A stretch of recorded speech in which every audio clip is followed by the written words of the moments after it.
जय हिंद दोस्तों, स्वागत करते हैं आप सभी को आपके अपने ही यूट्यूब चैनल पर। जैसा कि आप सभी लोग जानते हैं कि प्रतिदिन हमारे ओएमटी कॉम्पिटिटिव एग्जाम्स इस चैनल पर जो है प्रतिदिन करंट अफेयर का जो है महत्वपूर्ण महत्वपूर्ण टॉपिकों को लेकर के हम आते हैं।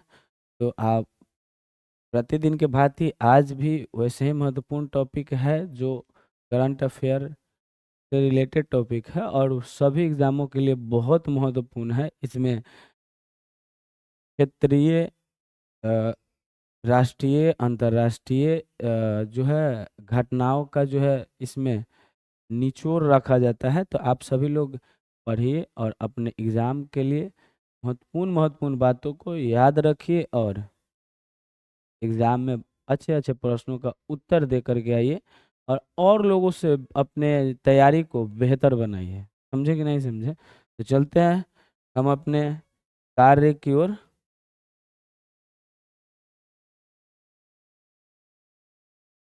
यहाँ जो कार्य हम लोगों का आज का है, आज यहाँ दिखाई दे रहा होगा, ये जो है फिर डेली करंट अफेयर है। और 10 से 12 फरवरी के बीच का 2026 भारत के 18वें ब्रिक्स शिखर सम्मेलन की मेजबानी कौन करेगा? UIDAI ने नया शुभंकर उदय लॉन्च किया। अमेरिका 66 अंतर्राष्ट्रीय संगठनों से अलग हुआ। और भी कुछ 6-7 टॉपिक है जिसके बारे में हम लोग क्या करेंगे, चर्चा करेंगे। समझे कि नहीं समझे? तो आइए हम लोग चलते हैं बिना बात को बतियाए हुए। ये प्रीवियस क्लास का जो है क्वेश्चन है कि वित्तीय वर्ष 2026-27 के लिए बिहार के वित्त मंत्री विजेंद्र प्रसाद यादव द्वारा कुल कितने रुपए का बजट पेश किया गया था? तो हमने ये पढ़ा है 3.47 लाख करोड़ रुपए का क्या किया गया है, बजट पेश किया गया है। कितना? 3.47 लाख करोड़ रुपए का बजट पेश किया गया है। अब यहाँ आइए हम लोग, पहला प्रश्न है आज का कि नीति आयोग द्वारा जारी निर्यात तत्परता सूचकांक मतलब एक्सपोर्ट प्रिपेयर्डनेस इंडेक्स 2024 में बिहार समग्र रूप से कौन से स्थान पर है? मतलब 2024 के आंकड़ा देखा जाए तो बिहार कौन से स्थान पे था? तो 16वें स्थान पे। और इसका मतलब यह होता है कि जो निर्यात किया जाता है, निर्यात मतलब एक क्षेत्र से जो सामान है दूसरे क्षेत्र में भेजा जाता है, उसमें बिहार का कौन सा स्थान है? तो 16वां स्थान है। कौन सा स्थान है? 16वां स्थान है। इस बात पे विशेष आप लोग ख्याल कीजिएगा। अब आ जाते हैं हम लोग यहाँ पे इससे संबंधित जो थोड़ा बहुत महत्वपूर्ण महत्वपूर्ण बात है वो सब चीजों को देखते हैं। पहला बात तो यही पूछ सकता है कि निर्यात तत्परता सूचकांक जारी कौन करता है मेरे भाई? तो जारी करता है नीति आयोग। समझे कि नहीं समझे? और यह क्या बताता है? तो राज्यों के निर्यात क्षमता को बताता है और इसका आकलन करता है कि कौन कितना अधिक निर्यात क्षमता में आगे बढ़ रहा है। उसमें कुछ कुछ बातों को देखा जाता है, इंडेक्स में देखा जाता है नीति के किस नीति पर निर्यात किया जाता है, बुनियादी ढांचा, रोड, कंपनी, ट्रांसपोर्ट, इन सब चीज़ों को व्यापार समर्थन के, व्यापार से संबंधित लोग इसको समर्थन कितना अधिक करते हैं। समझ में आया कि नहीं? यह सूचकांक जो था कब से जारी करना प्रारंभ किया गया? तो 2020 से। और इसका अभी जो था ये चौथा संस्करण है। 2020 से जारी करना प्रारंभ किया गया और अभी जो इसका आया है वह जो है चौथा संस्करण है। और समग्र रूप से जो बिहार है 16वें स्थान हासिल किया है। मतलब सूचकांक से 3 पायदान ऊपर गया है। मतलब पहले था 3 पायदान ऊपर जाएंगे तो 19 था, अभी क्या आया है? 16। रिपोर्ट के अनुसार पेट्रोलियम उत्पाद, जैसे पेट्रोलियम उत्पाद होता है बेगूसराय, मांस, अररिया, मक्का, भागलपुर का रेशा, मधुबनी पेंटिंग, जर्दालू, आम का निर्यात जो है बिहार से किया जाता है। अब देखिए बड़े राज्यों में शीर्ष स्थान पर कौन है, तो महाराष्ट्र, तमिलनाडु, गुजरात, उत्तर प्रदेश और आंध्र प्रदेश शामिल है। तो यहाँ बात याद रखिएगा कि पहले स्थान पर जो है महाराष्ट्र है, दूसरे स्थान पर तमिलनाडु और तीसरे स्थान पर गुजरात और चौथे स्थान पर उत्तर प्रदेश और पांचवें स्थान पर आंध्र प्रदेश। इससे देखिए 2 से 3 प्रश्न बना सकता है कि बिहार का स्थान कौन सा है, तो 16वां निर्यात तत्परता सूचकांक में, और जो है इस सूचकांक का कौन सा संस्करण था, तो चौथा है। और यह सूचकांक किसके द्वारा जारी किया जाता है, तो नीति आयोग के द्वारा। इतना बात याद रखिएगा। अब पहला स्थान पर कौन है, तो महाराष्ट्र, दूसरा पर तमिलनाडु, महाराष्ट्र पहला, दूसरा तमिलनाडु, तीसरा गुजरात, चौथा उत्तर प्रदेश और पांचवा आंध्र प्रदेश है। और 16वें नंबर पे है हमारा बिहार। और छोटे राज्यों में देखा जाए तो है उत्तराखंड। छोटे राज्यों में यदि देखा जाए तो सबसे अग्रणीय है उत्तराखंड। इतना बात यदि आप लोग याद रखते हैं तो आपका काम बन जाएगा।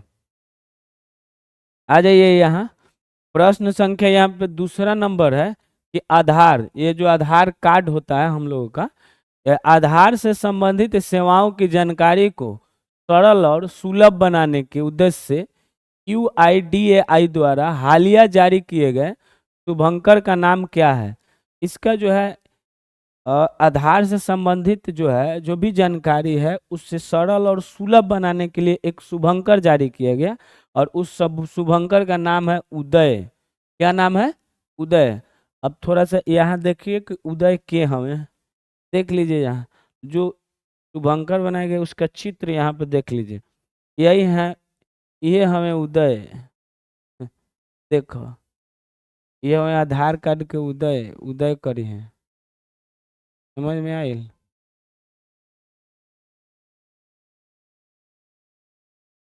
ये है उदय। अब यहाँ एक बात ध्यान से सुन लीजिए कि भारतीय विशिष्ट पहचान प्राधिकरण ने हाल ही में आधार का शुभंकर मतलब चिन्ह प्रतीक होता है, शुभंकर का मतलब क्या होता है, प्रतीक चिन्ह, उदय जारी किया है। तो क्वेश्चन तो ऐसे ही पूछ लेगा कि भारतीय विशिष्ट पहचान प्राधिकरण द्वारा जो जारी किया गया शुभंकर था, ये शुभंकर है, उसका नाम क्या है, तो उसका नाम है उदय। क्या नाम है मेरे प्यारे प्यारे बच्चों लोग, तो उदय। उद्देश्य, इसका उद्देश्य है आधार सेवाओं की जानकारी को सरल और सुलभ बनाना, कि आधार सेवा की जो भी जानकारी है उसको सरल बनाया जाएगा और सुलभ बनाया जाएगा। देखिए एक और बात याद रखिएगा कि शुभंकर का लोकार्पण कौन किए, तो इसके जो UIDAI मतलब भारतीय विशिष्ट पहचान प्राधिकरण के अध्यक्ष हैं, जिनका नाम है नीलकंठ मिश्र। क्या नाम है, नीलकंठ मिश्र। ये भी पूछ सकता है कि भारतीय विशिष्ट पहचान प्राधिकरण के अध्यक्ष कौन है, तो नीलकंठ मिश्र हैं। और उन्होंने ही इस शुभंकर को क्या किया है, लॉन्च किया है। कहाँ किया है, तो तिरुवनंतपुरम में। तो कमेंट करके बताइएगा कि तिरुवनंतपुरम का जो है इसका राजधानी है या कहाँ का ये क्षेत्र है। शुभंकर का चयन जो है माईगांव प्लेटफॉर्म पर आयोजित राष्ट्रीय डिजाइन वो नामकरण प्रतियोगिता के माध्यम से किया गया। एक प्रतियोगिता जारी किया गया था। उस प्रतियोगिता में बहुत सारे डिजाइनरों ने भाग लिया था और उस प्रतियोगिता का नाम था माईगांव प्लेटफॉर्म। क्या नाम था, माईगांव प्लेटफॉर्म। उस पर अनेकों लोगों ने अपना चित्र बनाया या लोगो बनाया, जिसमें से यह लोगो जो है उदय लोगो जो है चयन किया गया। और इसमें जो है भाग लेने वाले डिजाइन प्रतियोगिता में थे जिनका नाम था अरुण गोकुल, जो त्रिशूर केरल के रहने वाले थे, अरुण गोकुल। और नामकरण में थे रिया जैन, जो भोपाल मध्य प्रदेश के रहने वाले हैं। रिया जैन जो भोपाल मध्य प्रदेश के रहने वाले हैं, डिजाइन करने में थे। और डिजाइन करने में अरुण गोकुल थे जो त्रिशूर केरल के थे। नाम देने में यह डिजाइन है, इसका नाम जो है उदय, यह देने में। समझ में आया कि नहीं। ये नीलकंठ मिश्र जो है इसका चयन किए। याद रखिएगा इतना बात। अच्छा देखिए, आधार कार्ड भारत में कब शुरू किया गया था?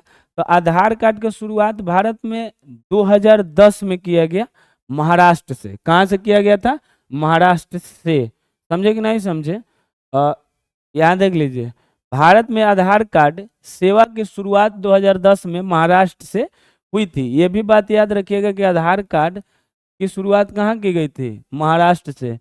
और 29 सितंबर 2010 को, कब? 29 सितंबर 2010 को पहला यूआईडी नंबर नंदुरबार महाराष्ट्र के एक निवासी को जारी किया गया था। नंदुरबार एक जगह है वहां पे, वहीं के एक निवासी को क्या किया गया था?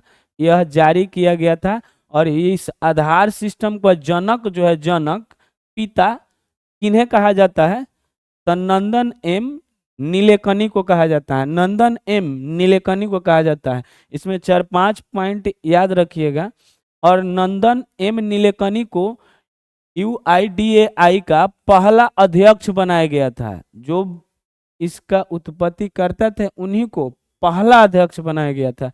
तो 3-4 बात यहाँ से याद रखिएगा कि आधार कार्ड का शुरुआत 2010 में महाराष्ट्र नंदुरबार से हुआ था। वहीं के एक व्यक्ति का क्या आधार कार्ड बनाया गया था, और इसका जनक नंदन एम नीलेकनी को कहा जाता है। यूआईडीएआई का प्रथम अध्यक्ष भी नंदन एम नीलेकनी को भी बनाया गया था। लेकिन अभी जो अध्यक्ष वर्तमान में अभी भारतीय विशिष्ट पहचान प्राधिकरण का, मतलब यूआईडीएआई का, वो है कौन? नीलकंठ मिश्र। इतना बात आप लोग ध्यान में रखिएगा ताकि स्टैटिक बात को देखिए। इधर तीसरा है कि वर्ष 2026 को किस संस्था द्वारा हाल ही में रेजलैंड मतलब चरागाह भूमि तथा पशुपालकों के लिए अंतर्राष्ट्रीय वर्ष घोषित किया गया? कौन ऐसा संस्था है जिसने 2026 को चरागाह और पशुपालकों के लिए ये जो है वो अंतर्राष्ट्रीय वर्ष घोषित किया है? तो कोई ना कोई संस्था होगी ना जो घोषित की होगी कि यह 2026 जो है पशुपालकों के लिए अंतर्राष्ट्रीय वर्ष रहेगा और चरागाहों के लिए अंतर्राष्ट्रीय वर्ष रहेगा। तो वो है FAO। क्या नाम है इसका? FAO। अब इसके बारे में थोड़ा सा देखते हैं। पूरा गायब है। यहाँ देख लीजिए, चौथा नंबर क्वेश्चन है कि गोवा राज्य में हाल ही में नया जिला बनाया गया है। इसका नाम क्या है? इसका नाम क्या है? और यह फिल इन द ब्लैंक्स के नाम पर आधारित है। ध्यान से देखिए, इसका नाम क्या है? तो नाम है, यहाँ देखिए, कुसावती। गोवा में एक नया जिला बनाया गया। पहले 2 था, अभी कितना हो गया? 3 कुल मिला करके। अभी एक नया जिला बनाया गया जिसका नाम है कुसावती, और वह नदी के नाम पे है जो गोवा के दक्षिणी भाग में प्रवाहित होने वाली एक नदी है। उसी के नाम पर इस नाम जिला का नाम रखा गया है जिसका नाम क्या है? कुसावती। क्वेश्चन पूछेगा कि कुसावती किस राज्य में एक नया जिला जो है निर्मित किया गया है? समझ में आया कि नहीं? तो वो जो है कहाँ है? गोवा में। अभी वहां के जो मुख्यमंत्री है उनका नाम है प्रमोद सावंत। क्या नाम है? प्रमोद सावंत। देखिए ये गोवा है, यहाँ दिखाई दे रहा होगा, क्या है? गोवा। तो मुख्यमंत्री प्रमोद सावंत ने हाल ही में गोवा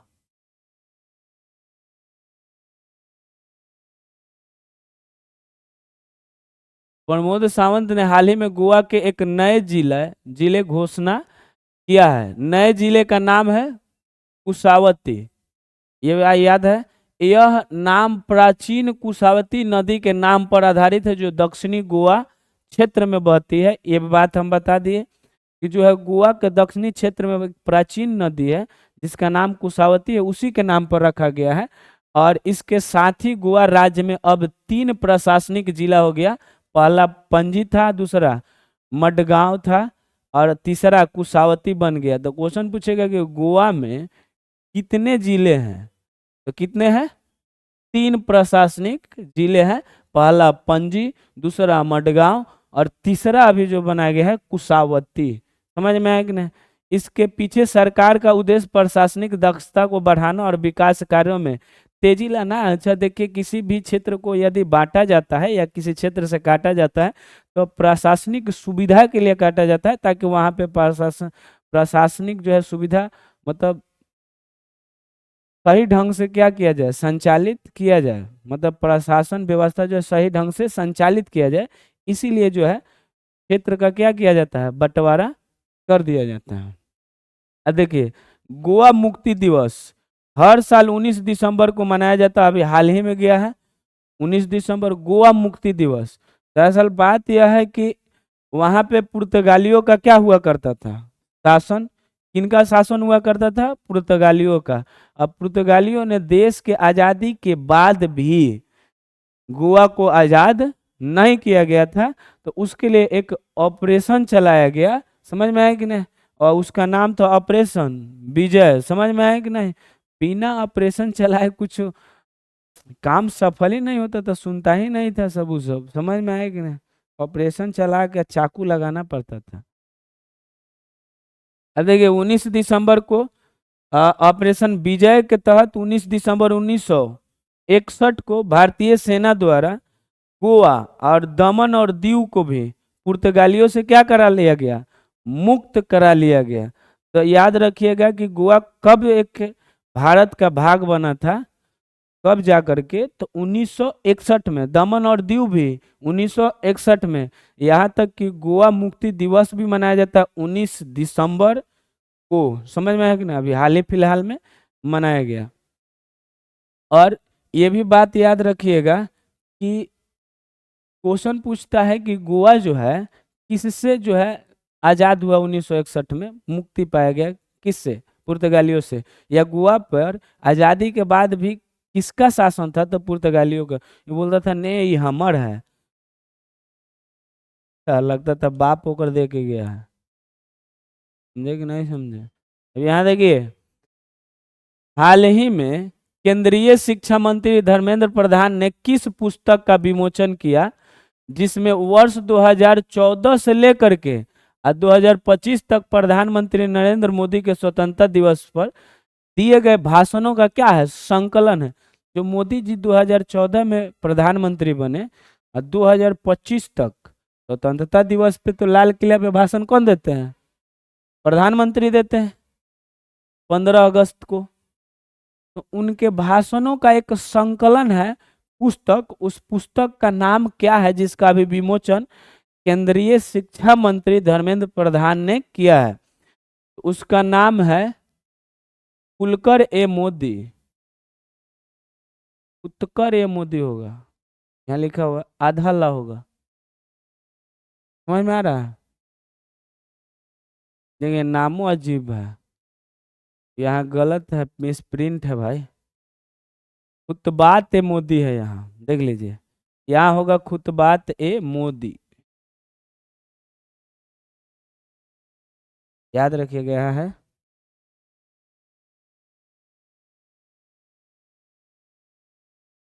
नहीं है, यहाँ कौची होगा, खुतबात ए मोदी।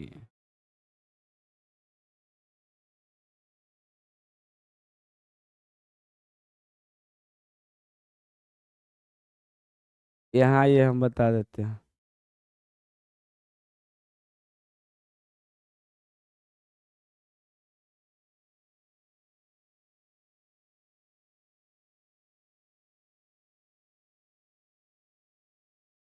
अब देखिए यहाँ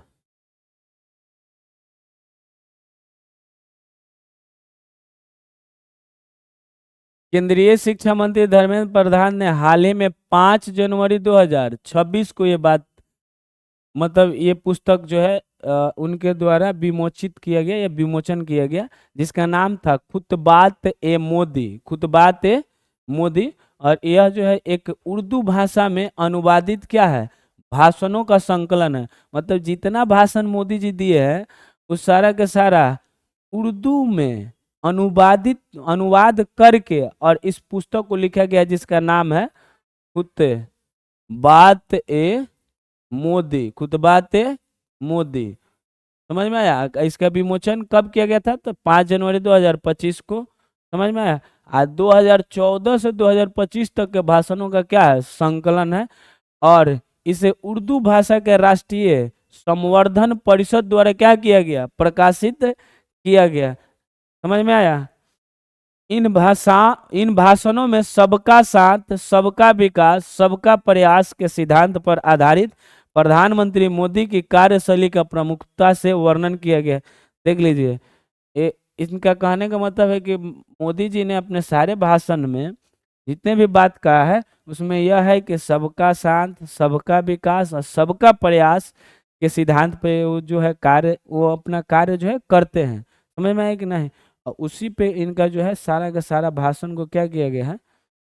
संग्रहित किया गया वहां पे। बताओ सबका साथ, सबका विकास। अप्रैल 2025 में प्रधानमंत्री नरेंद्र मोदी के भाषणों के संकलन, अप्रैल 2025 में एक पुस्तक आया था जिसका नाम था संस्कृति का 5वां अध्याय। तो संस्कृति का 5वां अध्याय पुस्तक भी मोदी जी के भाषणों का संकलन ही है। अभी एक क्या आ गया? खुतबात ए मोदी। अभी क्या आ गया? खुतबात ए मोदी। विमोचन दिल्ली में हुआ था। ये भी कहाँ किया गया था? विमोचन दिल्ली में। और ये जो है अभी जो है मोदी जो है क्रमशः कौवें नंबर का प्रधानमंत्री है? तो 14वें नंबर के हैं। यदि कार्यवाहक को छोड़ दिया जाए तब। कार्यवाहक मतलब कुछ कुछ प्रधानमंत्री जो है कार्यवाहक भी थे। समझ में आया कि नहीं। मतलब बिना चुनाव लड़े या पूर्णकालिक बने हुए वो प्रधानमंत्री के पद पे आए थे। लेकिन कार्यवाहक को छोड़ दिया जाते कौन नंबर के है? 14वें नंबर पे है। अब यहाँ आ जाइए। 6 नंबर क्वेश्चन है, केंद्रीय गृह मंत्रालय ने भारतीय पुलिस सेवा के 1900 इंडियन पुलिस सर्विस आईपीएस के 1996 बैच के वरिष्ठ अधिकारी मुकुल सिंह बेगूसराय बिहार को किस क्षेत्र का पुलिस निदेशक नियुक्त किया गया है? तो जो है मुकुल सिंह को लद्दाख का जो है पुलिस निदेशक नियुक्त किया गया है। इनका नाम एक बार देखते हैं। मुकेश सिंह है, मुकुल सिंह नहीं है। क्या नाम है इनका? मुकेश सिंह। क्या नाम है? मुकेश सिंह। इनका नाम है मुकेश सिंह। क्या नाम है मेरे भाई? मुकेश सिंह, जो बेगूसराय बिहार के हैं। और उन्हें जो है अभी जो है लद्दाख का पुलिस महानिदेशक क्या किया गया? नियुक्त किया गया। तो क्वेश्चन पूछेगा कि हाल ही में मुकेश सिंह को कहाँ का पुलिस निदेशक नियुक्त किया गया? तो लद्दाख का, जिसको हम लोग डीजीपी बोलते हैं।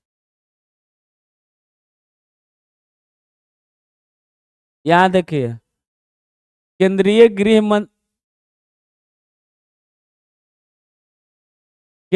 गृह मंत्रालय ने भारतीय पुलिस सेवा के 1996 बैच के वरिष्ठ अधिकारी जो यहाँ पे दिखाई दे रहे हैं जिनका नाम है मुकेश सिंह को लद्दाख का पुलिस महानिदेशक क्या किया गया है? नियुक्त किया गया।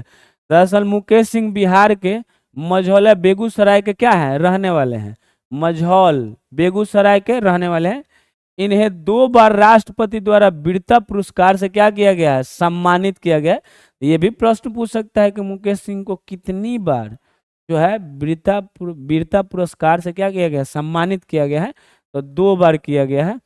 अभी अच्छा, बिहार में वर्तमान पुलिस महानिदेशक मतलब डीजीपी कौन है? तो श्री विनय कुमार है। कौन है? श्री विनय कुमार है। और दिसंबर 2024 में नियुक्त किए गए थे। और इस विनय कुमार से पहले जो डीजीपी थे हमारे बिहार के, उनका नाम था आलोक राज। क्या नाम था? देखिए यहाँ, आलोक राज, जिन्होंने पूर्व डीजीपी आलोक राज का क्या लिया था? स्थान लिया था। अच्छा, अभी एक और बात यह ध्यान रखिएगा। 5 अगस्त 2019 को, ध्यान से सुनिए, जम्मू कश्मीर राज्य पुनर्गठन करके 2 केंद्र शासित प्रदेश बनाया गया। अभी यहाँ लद्दाख का चर्चा है ना। तो 5 अगस्त 2019 को एक प्रावधान पेश किया गया हमारे संसद में। और वहां पे यह मतलब प्रस्ताव पारित कर दिया गया कि 2 केंद्र शासित प्रदेश बनाए जाएंगे वहां पे, एक जम्मू कश्मीर और एक लद्दाख। और यह प्रावधान जो है 31 अक्टूबर 2019 को प्रभावी हुआ, पेश होकर के अब पास कब हुआ? 5 अगस्त 2019 में। लेकिन यह प्रभावी कब हुआ? 31 अक्टूबर 2019 को। तब जाकर के 2 केंद्र शासित प्रदेश बना था, एक जम्मू कश्मीर और एक लद्दाख। और उसी लद्दाख के डीजीपी बने हैं कौन? मुकेश सिंह। कोई दिक्कत? अभी बिहार के डीजीपी कौन है बालक? यहाँ पे कुछ और फैक्चुअल बातें हैं। देखिए, एक यहाँ पे सत्यपाल मलिक के बारे में यहाँ पे चर्चा किया गया है, खैर नाम नहीं दिया गया है। सत्यपाल मलिक वहाँ के रहने वाले अंतिम, जम्मू कश्मीर के अंतिम गवर्नर थे, सत्यपाल मलिक।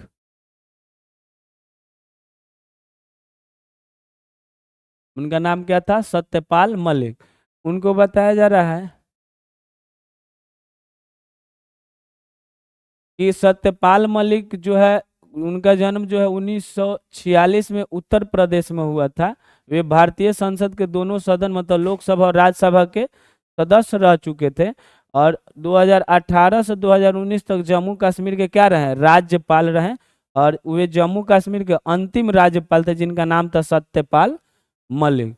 तो ये क्या थे? सत्यपाल मलिक जो है अंतिम गवर्नर थे, कहाँ के? जम्मू कश्मीर के, जो 5 अगस्त 2019 को उनके कार्यकाल के दौरान ही अनुच्छेद 370 हटाया गया, जो भारत के इतिहास का एक बड़ा फैसला था। ठीक इसी दिन 2025 में उनका क्या हो गया? निधन। किस दिन? 5 अगस्त 2019 को इनका क्या हो गया? निधन। सर एक बात याद रखिएगा, जब ये जो है 370 धारा प्रभावी कब हुआ? तो ये 17 अक्टूबर 1949 से हुआ था। ये धारा 370 जो है लागू हुआ। ये जो है भाग 21 में, संविधान के भाग 21 में धारा 370 के बारे में चर्चा की गई है। और पूर्णतः 370 को समाप्त नहीं किया गया है। जो जम्मू कश्मीर को विशेष राज्य वाला जो दर्जा मिला हुआ था, उसे अपने संविधान को लागू करने की जो दर्जा मिला हुआ था, अपने झंडा तिरंगा को लगाने का जो दर्जा दिया गया था 370 के कुछ आर्टिकलों के तहत, तो उसे समाप्त कर दिया गया, ना कि पूर्णतः 370 ही समाप्त किया गया है। इतना बात याद रखिएगा। किसी भी राज्य में राज्यपाल की नियुक्ति कौन करता है? राष्ट्रपति करता है, क्योंकि राष्ट्रपति का वह क्या होता है? प्रतिनिधि होता है। राज्यपाल का कार्यकाल कितने वर्षों का होता है? अच्छा, 5 वर्षों का। लेकिन ये भी बात याद रखिएगा, कोई फिक्स नहीं है। 5 वर्ष से पहले भी राष्ट्रपति हटा सकते हैं उन्हें। और एक से अधिक राज्य का भी एक ही राज्यपाल हो सकता है। एक ही राज्यपाल जो है, एक से अधिक राज्यों का राज्यपाल हो सकता है। 5 वर्ष से पहले भी हटा सकते हैं, वो राष्ट्रपति के प्रसाद पर्यंत होते हैं। देखिए, संविधान में राज्यपाल की व्यवस्था अनुच्छेद कितने में की गई है? 153 में। मतलब राज्यपाल पद की चर्चा किस में की गई है? अनुच्छेद 153 में। अच्छा, राज्यपाल पद का जो है प्रावधान कहाँ से लिया गया है? तो ये लिया गया है कनाडा से। कहाँ से? कनाडा से लिया गया है। कहाँ से लिया गया है बालक? कनाडा से लिया गया है। ये कौन है? कोई दिक्कत? जबकि राज्यपाल की नियुक्ति जो है राष्ट्रपति के द्वारा किया जाता है, किस अनुच्छेद के तहत? 155। पद है 153 और नियुक्ति, तो नियुक्ति 155 के तहत किया जाता है। कोई दिक्कत? और कौन करता है? तो राष्ट्रपति। राज्यपाल राज्य के कार्यपालिका का प्रमुख होता है। संविधान के अकॉर्डिंग टू कॉन्स्टिट्यूशन लॉ, मतलब संविधान के नियमानुसार राज्यपाल जो है राज्य के कार्यपालिका का क्या होता है? प्रमुख होते हैं। राज्यपाल बनने के लिए न्यूनतम आयु हमारे पास कितना होना चाहिए? 35 वर्ष। राज्यपाल को शपथ कौन दिलवाता है? तो जो हाई कोर्ट के मुख्य न्यायाधीश होते हैं उस राज्य के, वही दिलवाते हैं। कौन दिलवाते हैं? वही दिलवाते हैं।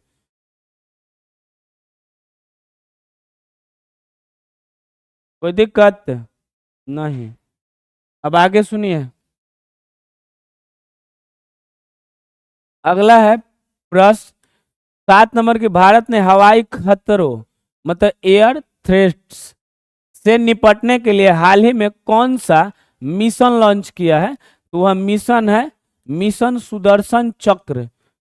मिशन सुदर्शन चक्र हवाई, जो भारतीय हवाई जो खतरा अभी हो रहा है उससे निपटने के लिए एक मिशन तैयार किया गया जिसका नाम क्या है? मिशन सुदर्शन चक्र। वो भारत सरकार के द्वारा लॉन्च किया गया, यहाँ पर दिखाई दे ही रहा होगा, समझ में आया कि नहीं? हवाई खतरों से निपटने के लिए ये मिशन सुदर्शन चक्र जो है बहुस्तरीय वायु सुरक्षा जो है।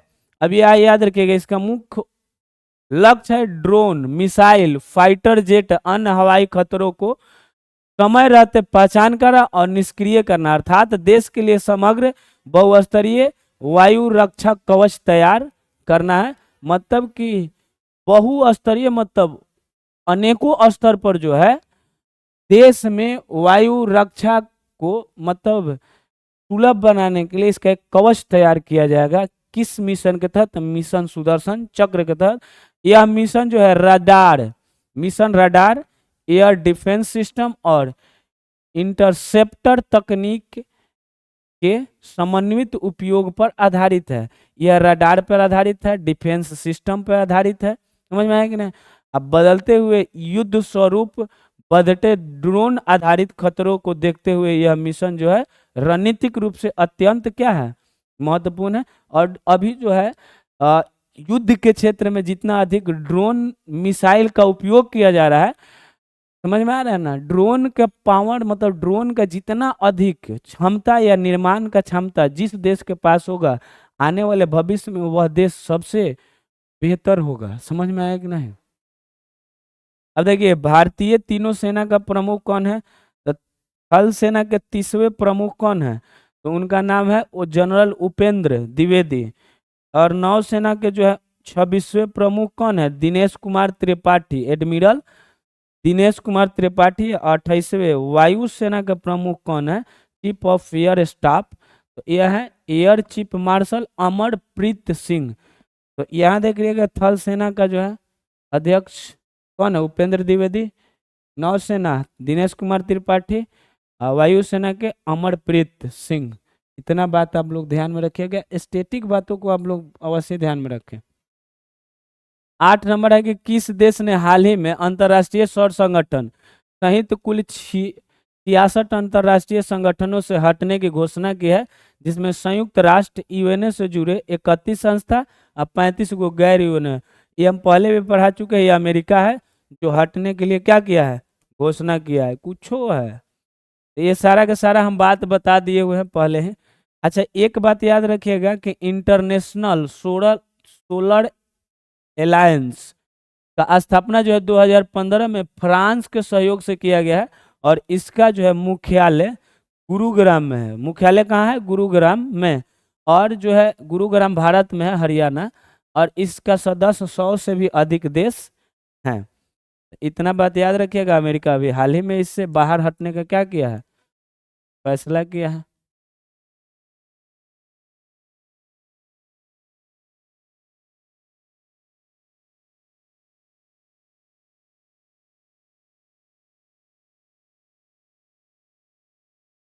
अब यहाँ देखिए तो प्रश्न ये एकदम झकास प्रश्न है। हालिया आयोजित wheel for piece 2026 wheel for piece नामक बहुस्तरीय नौ सैनिक अभ्यास के संदर्भ में निम्नलिखित कथनों पर क्या करें? विचार करें। यहाँ दिया गया है कि यहाँ देखिए,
चलिए देखते हैं। ये जो एक विल फॉर पीस 2026 जो है नामक बहुपक्षीय नौसैनिक अभ्यास है। इस अभ्यास के बारे में यहाँ स्टेटमेंट दिया हुआ है कि यह अभ्यास जो है 9 से 16 जनवरी 2026 तक, कब से कब तक, 9 से 16 जनवरी 2026 तक दक्षिण अफ्रीका में आयोजित किया गया। ये सत्य बात है कि दक्षिण अफ्रीका में आयोजित किया गया। और यहाँ देखिए 2 नंबर है कि इस अभ्यास में रूस, चीन, ईरान और दक्षिण अफ्रीका, तो रूस ने भी भाग लिया था, चीन ने भी, ईरान ने भी, और दक्षिण अफ्रीका सहित ब्रिक्स प्लस देशों का नौसेनाओं ने भाग लिया था। तो ये भी बात सत्य है। इस अभ्यास का नेतृत्व चीन कर रहा है, ये भी बात सही है। और इस अभ्यास का मुख्य उद्देश्य समुद्री सुरक्षा, मानवीय सहायता और आपदा राहत, ये भी सही है। इसका कुल बात सही है, तो इसका सही उत्तर क्या हो जाएगा? ऑप्शन डी, जिसको क्या कहते हैं, सभी कथन सत्य है। याद रखिएगा कि ये 9 से 16 जनवरी तक आयोजित किया जाएगा। कौन सा? The will for piece 2026। ठीक है सर।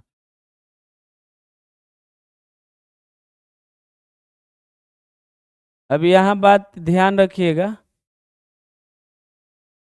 ये कि हाँ इसका नेतृत्व कौन कर रहा है, तो इसका नेतृत्व जो कर रहा है चीन कर रहा है। समझ में आ गया कि नहीं? इसमें भाग लिया है दक्षिण अफ्रीका, ईरान, चीन और रूस, जो ब्रिक्स प्लस देश है। यहाँ आ जाइए।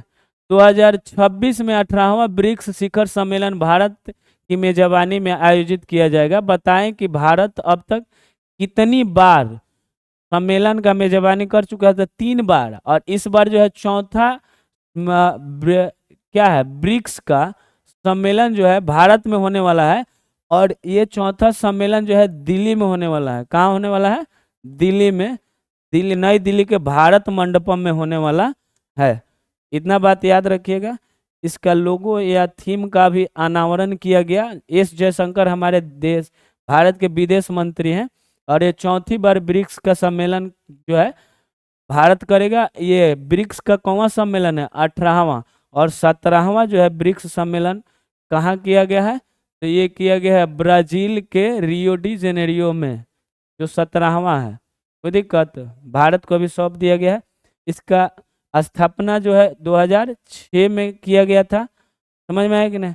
और कुल अभी जो है 10 देश क्या है, शामिल है। इंडोनेशिया 2025 में इसका पूर्ण सदस्य बनने वाला देश से उभर करके आया है।